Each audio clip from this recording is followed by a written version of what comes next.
Your abs are made up of multiple layers of muscle, starting with the rectus abdominis and the external obliques positioned on the outside. Then under that layer, we find the internal obliques. And finally, underneath all that, we have the transverse abdominis. Each of these layers of muscle plays an important role in maintaining a flat, defined looking midsection with nice abs. For example, developing the rectus abdominis helps create blockier looking abs. Meanwhile, developing the transverse abdominis helps pull your stomach inward, which gives you that flat stomach look. And the 7 ab exercises that I'm about to share with you are literally the only ab exercises that you need to hit every muscle and develop perfect abs. And the first exercise that I want you to start with for your ab workouts is the weighted decline sit-up. This is going to be one of the most important exercises for developing blocky looking abs. We're positioning it in the beginning because I really want you to push yourself to increase the weight that you use for this exercise over time. The abs require progressive overload to grow, just like any other muscle in your body. So you're going to select a weight that's challenging for you to do 8 to 10 crunches with on the decline. Then you're going to take a seat and hook your ankles underneath the pads. From there, you're going to bring the weight behind your head and lower your upper body down until your shoulder blades touch the bench. Then sit back up to the starting position and repeat for reps. If you don't normally do decline sit-ups, it's important that you first build up your core strength by practicing this exercise without any weights at all. Once you've built up that core strength, I recommend taking a light dumbbell and getting stronger at crunching with it in front of your body against your chest. Finally, after becoming more efficient with that, you can then bring the weight behind your head, which happens to be the most challenging version of this exercise. At that point, the goal is to slowly increase the weight that you're using over time, which is something that most people forget about doing when it comes to abs. By increasing the weight over time, your blocks of abs will become bulkier and more prominent, which helps increase visibility from the outside looking in. Next is a leg raise in combination with a pull-up. Again, I do want you to use a weight with this exercise. To begin, you're going to start laying down on the ground with your hands above your head, holding something sturdy for support. Then in between your feet, you're going to have a dumbbell that you're going to close both your feet around. From there, you're going to raise your legs and the dumbbell straight up until the dumbbell is pointed towards the ceiling. Then really squeeze your core and push your hips up towards the ceiling for a pulse-up. After that, you're going to slowly lower your hips back down to the ground. Then lower your legs and the dumbbell almost all the way to the floor, but stop right before the dumbbell hits the floor and raise your legs again, repeating the entire process for reps. Now, of course, when doing this with a dumbbell, you have to be very careful. I've taught this exercise to many clients and I've never had anyone injure themselves, but if you open your feet, the weight will obviously drop down. So make sure you get good at this exercise without a weight first, and when starting to use weights, start light and work your way up. If you're worried, ankle weights are also a great option. Next, we have V sit-ups. With V sit-ups, you can use a weight or you can go for a higher rep count like 20 reps. To use a weight, you'll need a medicine ball or a sandbag. You'll begin by holding the medicine ball in your hands over your head while laying flat on the ground with your legs extended out below you. Then you're going to raise your legs as you sit your upper body up at the same time. When you do this, your body should form what looks like a V shape from the side view. At the top, you're going to pass the ball from your hands to your feet. Then you're going to lower back down to the starting position with your hands above your head and your feet holding the ball slightly above the floor. Next, you'll repeat the process, except this time, when you sit up, you're going to pass the ball from your feet to your hands. And just keep repeating that back and forth for reps. Remember that V sit-ups on their own are pretty challenging as it is, so if you can't use a weight for this one, it's perfectly fine to just use your body weight for a higher rep count. Next, we're going to target that deep layer abdominal muscle, the transverse abdominis. Remember, this muscle is responsible for drawing your stomach inward and supporting your spine. So if you want a flat stomach, you want to make sure that you're also targeting this muscle with the right exercises to help strengthen it. And one of the most basic yet effective exercises that can help us develop this muscle is the regular forearm plank. Performing this exercise is pretty straightforward. You would get down on all fours, place your elbows on the ground directly under your shoulders, and then extend your legs out behind you and get up on your toes like you're getting into a push-up position on your elbows.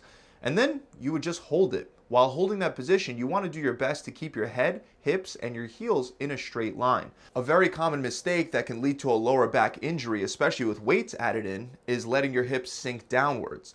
Don't let them sink downwards, and don't let them come up either. Both will make the exercise less effective and more dangerous. Once you can do this exercise for 45 to 60 seconds with good form, I want you to try to add weight. You're going to place that weight between the top of your hips and your lower back, and you'll hold that position the exact same way.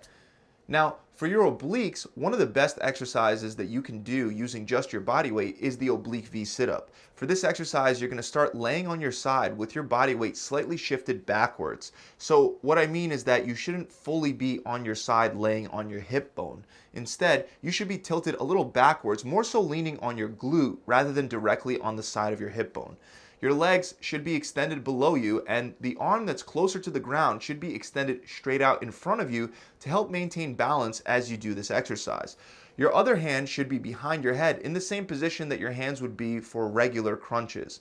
From there, you're going to raise your upper body and your legs off the ground at the same time. And you're going to aim to bring your elbow in towards your legs and your legs towards your elbow. Then lower back down and repeat for reps. You're going to want to do this on each side separately, and even though you can hold a weight in your hand, for most people, this exercise is challenging enough without the use of a weight.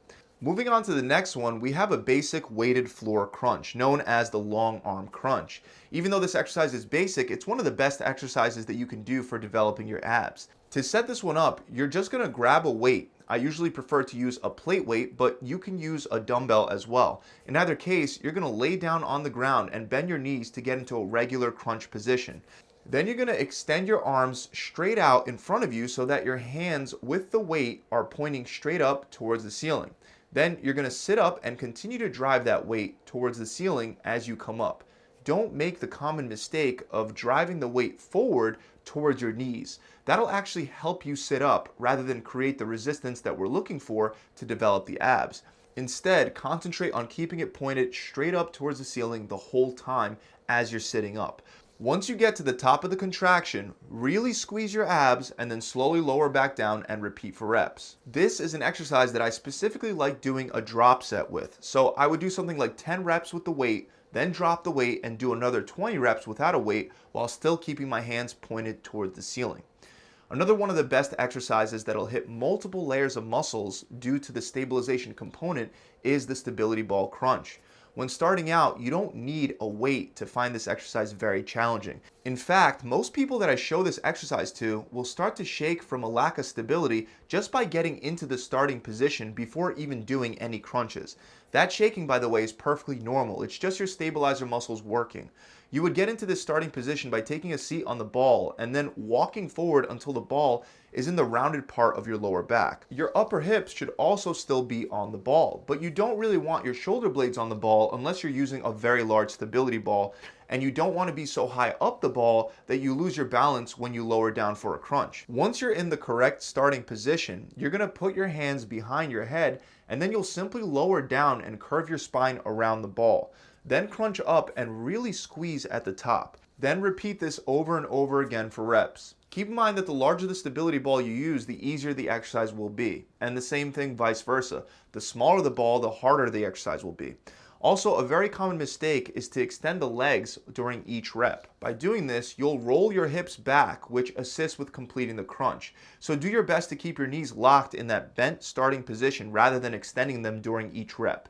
So those are the only 7 exercises that you really need. There's only one additional one that I would throw in as a really high rep exercise. I'm talking about 20 to 40 reps, and that exercise is jackknife. Jackknives are great to superset with one of the other weighted exercises that we already talked about in this video.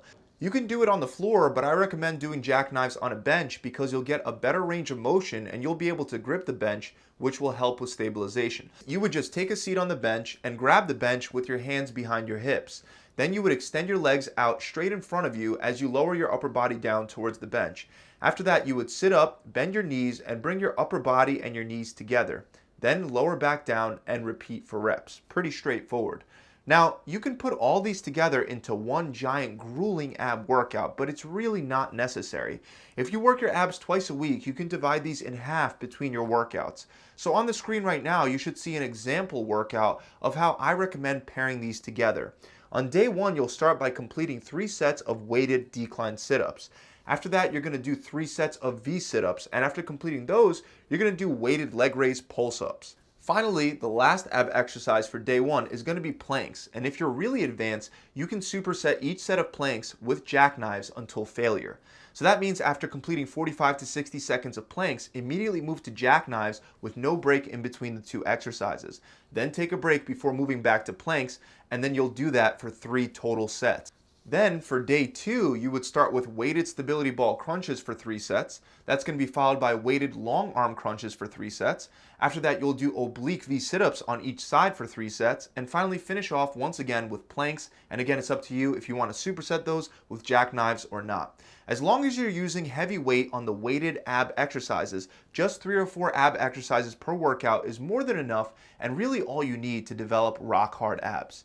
But that about wraps it up. I hope you guys enjoyed this video, and if you have, make sure you subscribe to my channel to get more tips and tricks just like these. Also remember that to get visible abs, it's not just about building the ab muscles themselves. You also have to consider the layer of body fat that sits on top of your abs. If you have too much body fat, it doesn't matter how muscular your rectus abdominis is. Those abs are simply not going to show.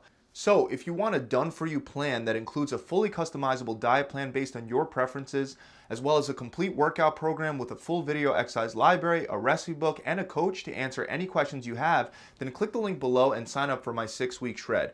You can read the reviews and see how my clients are dropping 20 pounds or 5% of their body fat in just 6 weeks.